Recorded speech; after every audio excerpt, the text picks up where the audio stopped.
সুপ্রিয় দর্শকবৃন্দ, আসসালামু আলাইকুম রহমতুল্লাহি ওয়া বারাকাতুহু। বাংলাদেশের রাজনৈতিক নেতাদের ক্ষমতা কেন দরকার, ক্ষমতা পেলে তারা কি করে, শুধু তারা নিজেরাই যে করে তা নয়, তাদের ভাইরা করে, বোন করে, মা করে, বাবা করে, তাদের আত্মীয় স্বজনরা করে, তাদের নাম বিক্রি করে, অনেকেই করে।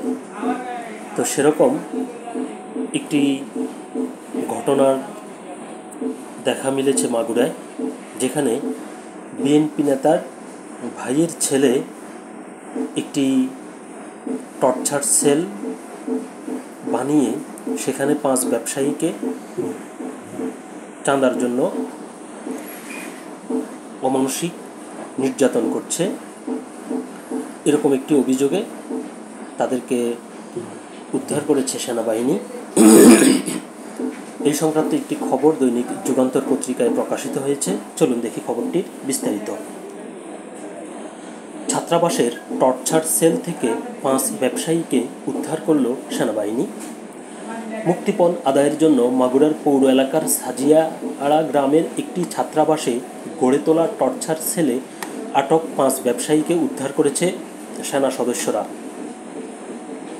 এই ঘটনায় জড়িত থাকার অভিযোগে ইশতিয়াক আহমেদ শান্ত নামে এক যুবককে আটক করা হয়েছে। শান্ত মাগুরা পৌরসভার 1 নম্বর ওয়ার্ড বিএনপির সাবেক সাধারণ সম্পাদক তানজেল হোসেনের বড় ভাই রফিকুল ইসলামের ছেলে। গোপন সংবাদের ভিত্তিতে মাগুরা ক্যাম্পের দায়িত্বরত সেনা সদস্যরা বুধবার রাত 10টার দিকে সাজিয়াআড়া গ্রামের এসএম ছাত্রাবাসে আটকে রাখা ব্যবসায়ীদের উদ্ধার করেন। রাজীব সরকার, হৃদয় সরকার, বাবু শেখ, ওসমান শেখ এবং রিয়াদ ইসলাম নামের ওই 5 ব্যবসায়ীর বাড়ি গোপালগঞ্জ সদর উপজেলার বড়ফা গ্রামে।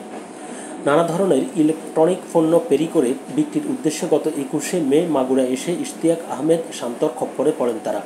ইশতিয়াক হোসেন শান্ত মঙ্গলবার সন্ধ্যায় তাদেরকে কৌশলে সাজিয়াড়া গ্রামের ওই ছাত্রাবাসে নিয়ে গিয়ে আটকে 10 লাখ টাকা মুক্তিপণ দাবি করেন। কিন্তু তারা নিজেদের আর্থিক অসঙ্গতির কথা জানালে শান্ত আরও 7 থেকে 8 জনকে সঙ্গে নিয়ে মঙ্গলবার রাতভর এবং বুধবার দিনের বিভিন্ন সময়ে পালাক্রমে তাদের উপর নির্যাতন চালায়। এলাকাবাসী জানায়, মাগুরার মোহাম্মদপুরে বাড়ি মহসিন নামে এক প্রবাসী ওই ছাত্রাবাসটির মালিক। হুরাইয়া নামে সাজিয়াড়া গ্রামের একটি ছেলের মাধ্যমে তিনি ছাত্রাবাসটি পরিচালনা করে আসছিলেন। কিন্তু 5 আগস্টের পর ইশতিয়াক আহমেদ শান্ত ছাত্রাবাসে বসবাসরত ভাড়াটিয়াদের উচ্ছেদ করে সেটির বিভিন্ন কক্ষে তালা ঝুলিয়ে দখলে নেয়। পরে নিয়মিত দিনে এবং রাতে বিভিন্ন সময় সেখানে বন্ধুদের নিয়ে মাদকের আড্ডা বসিয়ে আসছিলেন।